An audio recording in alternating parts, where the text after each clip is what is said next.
मतदान ठरवलं. छोटा नरेंद्र घरात खेळत होता.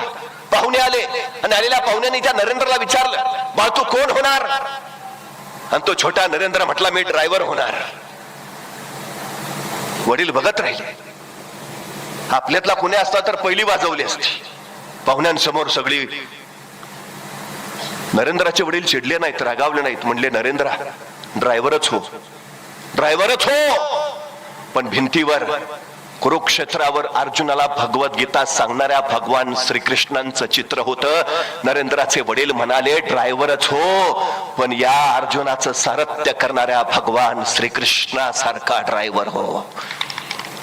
स्वप्न दाखवता येतात, मोठी मोठी स्वप्न दाखवता येतात. तेच नरेंद्र वयाच्या 23व्या वर्षी अमेरिकेच्या शिकागोच्या धर्म परिषदेमध्ये उभा राहिले. भारतीय धर्म संस्कृतीची पताका त्यांनी फडकावली. Brothers and sisters of America आणि अफाट टाळ्यांचा कडकडाट झाला. समोरच्या प्रत्येक व्यक्तीला वाटलं, रे हो हो, हा माझा भाऊ आहे.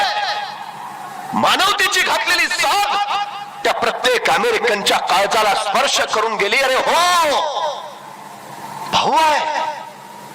हा 23 वर्षाचा युवक मला भाऊ मानतोय. या दोन शब्दांनी नरेंद्रचे विवेकानंद झाले.